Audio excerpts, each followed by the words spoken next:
Thank you. First of all, I'm honored to be here in any way for Lem. One thing I do know about him is when you listen to this room and you see all of this and you see all of you and the love that you're pouring out and the laughter, that's what he would want. He wouldn't want people crying. He wouldn't want people mourning. He would want people happy, celebrating his life. And thank you for that.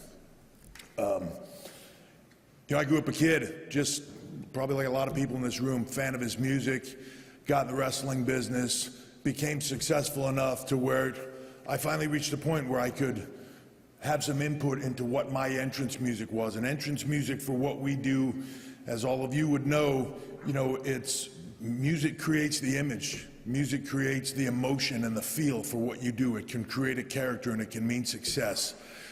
And when I had the opportunity to participate in creating my music, I wanted it to sound like Motorhead. I wanted that raw, guttural feeling. I wanted Lem. I wanted all that passion and that power to create the ultimate badass in what I did. And at a certain point in time, they just couldn't get the sound right, trying to make it otherwise. And our people came to me and they said, "What do you want?" I said, "I want Motorhead." And they said, "Well, why don't we just ask Motorhead?" And I said, because I didn't know that was an option. And we made the call. And Lem and Mickey and Phil gave me the greatest gift of all time, which was their sound. They gave me the sound of Motorhead to create one of the most badass themes in the history of the WWE. They created the game. They then went on to create King of Kings. They went on to create Evolution for me.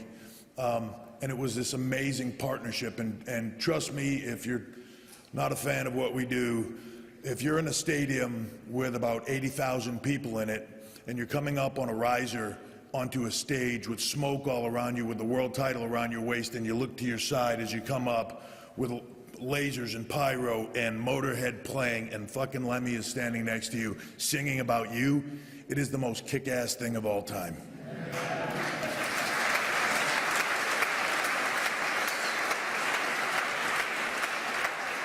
More importantly than that, though, over the years, Lemmy gave me the gift of his friendship. We connected. In some way, we connected.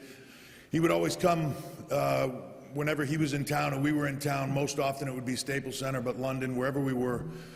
He'd come to the Staples Center and they'd tell me Lem would arrive and his white limo would pull in downstairs and he'd wait, and before my match, they'd go get him and he'd come out and he'd sit in the arena in the front row and I'd say hi to him on my way into the ring, and I'd wrestle, and then I'd come out and I'd talk to him again, and then he'd say, "I'll see you in the car," and he'd wait outside until the show was over, and I'd showered, and I'd come back and I'd sit in the car with him for hours, and we'd just talk. And sometimes he'd play me the new Motorhead, sometimes he'd play me something else he wanted me to hear, or a track that he was working on for us, or a lot of times we just talked about life. And after that had happened 4 or 5 times, I was the bad guy in wrestling. And after 4 or 5 times at the Staples Center, I remember going to him one time after getting beaten again and walking up to him. And Lem, I went over to him to shake his hand, and I gave him a hug, and he looked right at me, and he goes, "Man, you suck." He said, "You can't win a match to save your life. I don't know why I come and see you." And I guess I probably looked at him stunned, and he grabbed me by the back of my neck and he said, "That's why you're perfect for Motorhead." You hear a lot of people talk about the differences in who he was, on in image and in front, the ultimate rock and roll icon. But then the guy behind that was totally different, polite, and all the things that you've heard said. And it's one quick story for me that encapsulates a lot of that. I went to a show. We were in Phoenix. There was a stadium show that was going to be playing the next day, so I stayed over with my wife, and Motorhead was playing, and there was a bunch of other iconic rock bands, heavy metal bands, that I won't say the name of, just in case you're embarrassed by the story. But they were all there, and we walked in backstage, and Todd was with us, and as we're walking down the hallway, I'm passing by all these iconic heavy metal stars that I am in awe of, and I'm looking at all of them, and they're wearing Bermuda shorts and Hawaiian shirts, and they've got glasses of wine, and there's incense, and there's it's not at all what you would expect growing up as a kid, you know what I mean? seeing all this, and this is what, as I'm going down the hallway and I'm seeing all that, and I'm thinking, wow, this is just so different, because a lot of these bands I'd never met before. And then I get to Lem's dressing room. And Todd opens the door, and I go to step in with Todd. He goes, Lem, H is here, and there are 2 topless girls.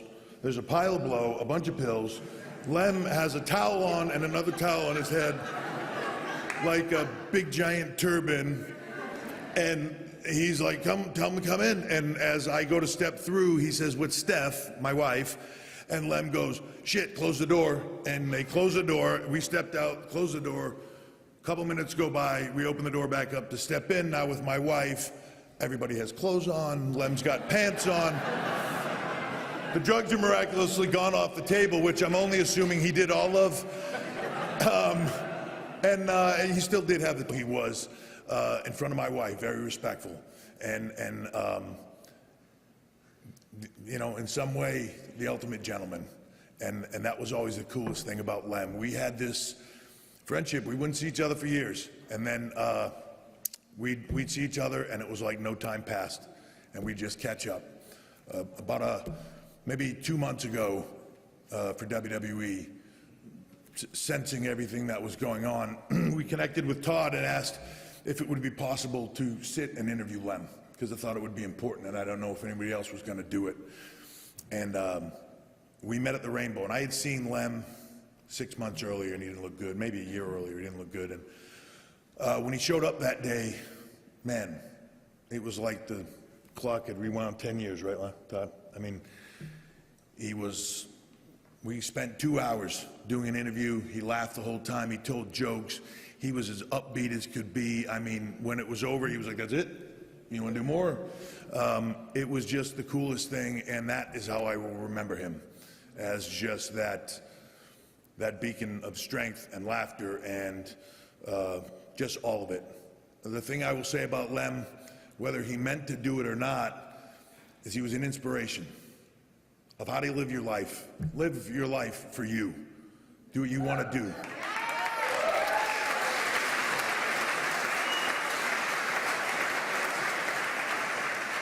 He did it his way.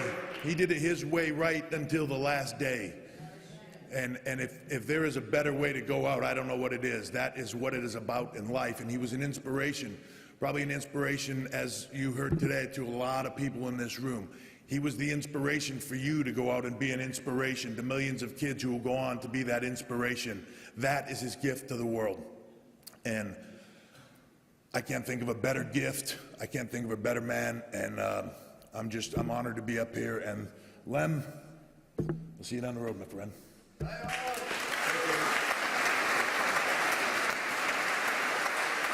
All right, we have 12 minutes left of going over a half hour already. So I want to call up Lars and Robert, but before I